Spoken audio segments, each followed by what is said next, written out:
Groupe Peloux, l'immobilier bien plus encore présente Le Grand Matin Sud Radio Week-end. Osez investir. Thomas Binet. Bonjour, vous êtes sur Sud Radio et vous écoutez Osez investir, votre rendez-vous hebdomadaire sur l'investissement réussi, tout pour vous accompagner dans vos choix de placement. Bonjour Thomas Binet. Bonjour Philippe. Au sommaire de ce 30e numéro, nous allons parler argent. Absolument Philippe, un numéro spécial et toujours en direct sur Sud Radio. Nous allons essayer d'apporter des éléments de réponse autour du thème comment investir en ces périodes troubles et comment se préparer surtout à la sortie de crise. Pour y répondre Thomas, nous sommes accompagnés par Guy Marty, notre consultant spécialiste en gestion de patrimoine et fondateur de pierrepapier.fr. Bonjour Guy. Bonjour Philippe. Et Bernard Cadot, notre consultant spécialiste en logement. Bonjour Bernard. Bonjour Philippe, bonjour Thomas, bonjour à toutes et à tous. Bonjour Guy, bonjour Bernard et notre invité Jean-Marc Ribes, président de la BPE, la banque privée du groupe La Banque Postale. La banque privée BPE a été créée en 1963 et est présente sur l'ensemble du territoire national avec 77 implantations, 30 agences patrimoniales et 47 espaces BPE au sein des bureaux de poste. La BPE est composée de 400 collaborateurs et de 63 000 clients. Bonjour Jean-Marc Ribes. Bonjour Guy. Jean-Marc Ribes, comment jugez-vous la situation au bout de 4 semaines de confinement ? Tout d'abord, je voudrais rappeler que cette crise est très différente de la crise de 2008, parce que souvent on la compare, mais il ne faut surtout pas la comparer. En 2008, nous étions face à une crise financière, il y avait des problèmes de liquidité pour certaines banques. Les dites banques, d'ailleurs, ne se faisaient pas confiance entre elles. Le marché interbancaire était totalement fermé. Aujourd'hui, nous sommes face à une crise sanitaire qui va engendrer une crise économique. Il n'y a pas de crise financière aujourd'hui. Ça, c'est important de le préciser. Alors, nous sommes face à une économie mondiale qui est presque à l'arrêt. Il est très difficile à ce stade d'évaluer l'impact de la pandémie sur l'activité. Tout dépendra de la durée du confinement. Mais cette épidémie entraîne une crise économique mondiale inédite. Pourquoi ? Parce qu'en fait, elle combine à la fois un choc d'offre, la production est stoppée dans le monde entier, et un choc de la demande. Le confinement empêche de consommer. Donc vous avez aujourd'hui des milliers d'usines qui sont à l'arrêt, des avions qui sont cloués au sol, des milliers de restaurants et d'hôtels qui ont fermé leurs portes. Donc nous allons donc avoir une hausse des faillites dans le monde entier et un nombre de chômeurs qui augmentera de plus en plus.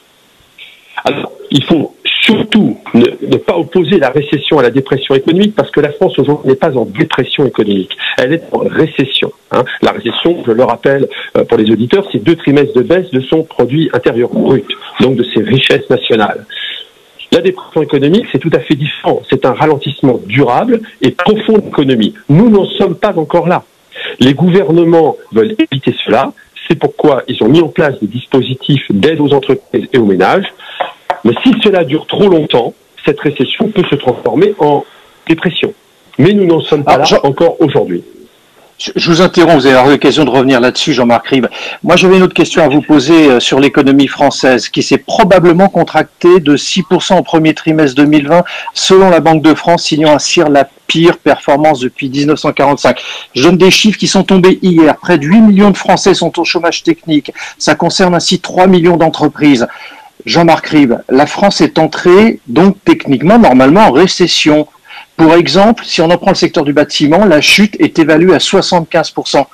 D'après vous, comment on peut se relever de ça ? Alors, pour se relever de cette crise économique qui va durer, il ne faut pas se leurrer, elle va durer. Alors, elle va durer en fonction des différents secteurs. Vous citez le secteur du bâtiment.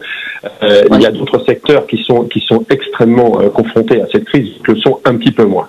Je pense que de toute façon, pour se préparer à cette sortie de crise, pour en dire déjà un mot maintenant, il va falloir attendre la date de la sortie de crise et l'organisation du déconfinement. Ça va être très important. Car il ne faut pas se leurrer, nous n'allons pas être déconfinés du jour au lendemain. Il y aura des mesures de protection qui vont durer. Et donc, à partir de là, tous les secteurs d'activité ne pourront pas reprendre leur activité. Donc, beaucoup d'entreprises resteront fermées et nombre d'employés, d'ouvriers et de cadres également seront sans emploi, au moins temporairement. Alors, il va falloir distinguer les entreprises. Vous citez le secteur du bâtiment. Je ne suis pas spécialiste du secteur du bâtiment, mais je connais un peu tous les secteurs d'activité de notre clientèle, si vous voulez. Vous aviez, avant cette crise, des entreprises qui étaient bien capitalisées, qui avaient des fonds propres, donc Pour ces entreprises-là, ça va être un trou d'air qui va durer quelques mois, bien évidemment. Pas facile à gérer, mais ces entreprises vont s'en sortir. Et puis les mesures gouvernementales sont là également pour les aider à repartir. Et nous avons des entreprises qui, avant la crise, avaient des fonds propres relativement faibles, avaient peu de bénéfices, ou voire certaines étaient en perte. Ça va être beaucoup plus compliqué pour ces entreprises pour s'en sortir. Jean-Marc Ribes, une question d'actualité. Selon nos confrères du Figaro, 3 banques, la Société Générale, HSBC et la Banque Postale auraient décidé de suspendre le traitement de nouveaux dossiers de crédit immobilier jusqu'à nouvel ordre, privilégiant ainsi les dossiers en cours. Êtes-vous informé et concerné par cette décision à la banque privée de la Banque Postale ? Alors écoutez, moi je vais vous parler que de la banque privée de la Banque Postale de BPE, ce filiale de la Banque Postale. Cette information-là, je ne l'ai pas entendue à la Banque Postale, donc je suis très proche de mon actionnaire, donc je ne prononcerai pas, mais j'ai plutôt l'impression que nous continuons à accorder des crédits. Alors moi je vais vous parler de BPE. En fait, un certain nombre de clients ont demandé à toutes leurs banques, comme l'a proposé d'ailleurs Bruno Le Maire, le ministre de l'économie et des finances, de geler pendant une période de 6 mois les remboursements des crédits. Ce qui est tout à fait normal parce que vous avez un certain nombre d'entreprises aujourd'hui qui ne peuvent plus payer leur loyer, par exemple, puisqu'on va parler un peu d'immobilier, et vous avez également des ménages français qui ont perdu leur emploi et qui donc ne peuvent plus payer, rembourser leurs dettes. Donc il va y avoir un gel pendant 6 mois. Mais nous continuons à accorder des crédits pour d'autres clients. Le problème aujourd'hui, c'est pas de poursuivre ou non l'octroi de crédit, c'est qu'on a très peu de demandes de crédit. Qui voulez-vous aujourd'hui qui demande du crédit pour investir dans l'immobilier ou ailleurs? En fait, le problème, c'est un problème de demande, c'est pas un problème d'offre. Donc, BPE comme la Banque Postale sont des banques qui sont très proches de leurs clients, proximité. Je crois que la Banque Postale, c'est une banque qui est citoyenne. Nous n'oublions pas, il y a le mot banque, mais il y a le mot citoyen. Donc, nous sommes là pour notre travail et accompagner dans la difficulté nos clients qui ont des besoins et les aider à rebondir si c'est possible pour autant que nous ayons de la demande. Donc il n'y a pas d'arrêt de production de crédit ou d'octroi de crédit à notre clientèle, soyons clairs. Alors, merci Jean-Marc Ribes pour cette première partie d'entretien. Je vous invite à orienter un peu votre téléphone parce qu'on a des petits problèmes de liaison avec vous. Philippe? Thomas, maintenant nous allons mettre Jean-Marc Ribes face à nos consultants experts. Oui, Philippe, Bernard Cadot et Guy Marty, nos experts en logement et placement, sont à nos côtés, comme vous le savez, en duplex. Ils écoutent depuis le début de l'émission. Jean-Marc Ribes, ça va être à vous, messieurs, dans un instant. Guy Marty, vous êtes en ligne. Avant de redonner la parole à Jean-Marc Ribes, vous pouvez expliquer à nos auditeurs en quelques mots ce qu'est une banque privée, puisque je rappelle que Jean-Marc Ribes est le président de la BPE, la banque privée de la Banque Postale. Alors, banque privée, c'est une expression aujourd'hui française, mais qui nous vient des Américains. Chez eux, le private banking, c'est la banque pour les particuliers par opposition à la banque pour les entreprises. Et en France, quand on dit banque privée, ça veut dire plutôt s'occuper des particuliers pour leur placement, pour leur gestion de patrimoine. Jean-Marc Ribes, vous nous avez retrouvés. Est-ce que vous avez quelque chose pour compléter l'explication de Guy Marty qui vous concerne ? Je suis tout à fait d'accord avec Guy Marty, bien évidemment. C'est-à-dire que le rôle d'une banque privée, c'est effectivement d'avoir une activité de crédit et une activité de placement, de ce qu'on appelle la gestion d'actifs, donc la gestion de l'épargne donc des Français. Dans l'épargne, vous avez effectivement l'épargne bancaire et puis vous avez l'épargne financière. En fonction du niveau d'épargne des clients, nous proposons systématiquement une diversification du patrimoine. Et c'est encore plus vrai aujourd'hui.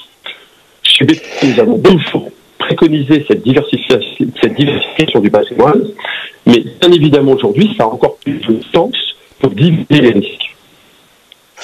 Bernard Cadot, vous avez une question pour Jean-Marc Ribes ? Oui, bonjour Jean-Marc Ribes. Quelles sont aujourd'hui, 12 avril, les premières conséquences de la crise que vous estimez, que vous observez chez vos clients à la BPE ? Alors, c'est assez simple chez nous. Nous avons une activité de crédit. Nous finançons beaucoup de SCI patrimoniales, donc qui achètent des murs, avec donc des locataires qui sont des entreprises ou des commerçants. Et bien évidemment, pour la partie commerçants, les commerçants étant fermés, ils ne peuvent plus payer leur loyer. Donc, nous proposons à nos clients, bien évidemment, un appel des échéances, comme l'évoquait tout à l'heure Thomas Binet, d'échéance pendant 6 mois, le temps que tout ça reprenne. Et puis, nous avons des entreprises qui continuent à payer les lots au SCI, donc là, il n'y a pas de sujet de non-remboursement de tel. Nous avons des entreprises aussi qui sont, dans le cas de locataires, un peu dans le besoin, et donc nous aidons nos SCI et nos familles patrimoniales, détenant ces SCI familiales. Donc c'est plus un gros paiement de loyer pour être très. Oui, Jean-Marc Ribes, on a toujours un petit problème de liaison avec vous. Si vous pouvez essayer de vous orienter. Je passe à Guy Marty, en profiter de l'occasion. Vous avez écrit un article intitulé Guy Marty, l'immobilier est une valeur refuge dans pierrepapier.fr, dont vous présidez au Destiné. Vous expliquez que lorsqu'une crise est vraiment sérieuse, il n'y a pas de valeur refuge. Vous voulez dire que tous les placements nous exposent aujourd'hui? Bah oui, à moins de se trouver sur la Lune, on ne peut pas être à l'abri de la crise économique. La question n'est pas de savoir s'il y a ou s'il n'y a pas de valeur refuge, mais plutôt de savoir, puisque tous les placements sont secoués, quels sont ceux qui vont bien traverser la période de tempête et qui seront encore positifs après. Et on va revenir évidemment sur le placement dit long terme, c'est-à-dire les entreprises et l'immobilier. Bernard Cadot, les recommandations de la Banque de France de durcir les conditions d'accès au crédit vont-elles être levées ou assouplies en raison de la crise actuelle? Pour information, je rappelle que 15 banques viennent de décider de remonter leur taux de 0,05 à 0,07 points en moyenne, Bernard Cadot. Oui, effectivement, c'était une recommandation de début d'année de la Banque de France et on peut s'interroger de savoir si ça va être assoupli parce que l'accès au crédit immobilier en sortie de crise, bien évidemment, pas aujourd'hui, mais l'accès au crédit immobilier sera tout à fait déterminant dans la reprise parce que la demande des clients acquéreurs, elle est mise entre parenthèses aujourd'hui, mais elle n'est pas abandonnée. Il y a toujours des projets immobiliers et il y aura énormément de demandes, je pense, de réaliser ces projets immobiliers en sortie de crise. Donc, quelle sera l'attitude des banques face au crédit immobilier? Guy Marty, quand vous parlez bourse, vous considérez que c'est le moment d'acheter aujourd'hui? Alors, il y a une seule façon d'acheter en bourse, c'est de ne pas se demander si on est au bon moment ou pas au bon moment, mais d'acheter régulièrement. À la limite, aujourd'hui, on peut acheter un petit peu, et puis dans 3 mois, on rachètera un petit peu. Vous savez, aujourd'hui, la bourse remonte, par exemple. Bon, elle n'a pas toujours tout à fait repris sa perte, mais elle remonte, toute la semaine, elle a remonté. Bon, peut-être qu'elle va rebaisser. Donc, l'idée, c'est que la bourse, on l'achète de temps en temps, sans se poser de questions, et peu à peu, on constitue un patrimoine.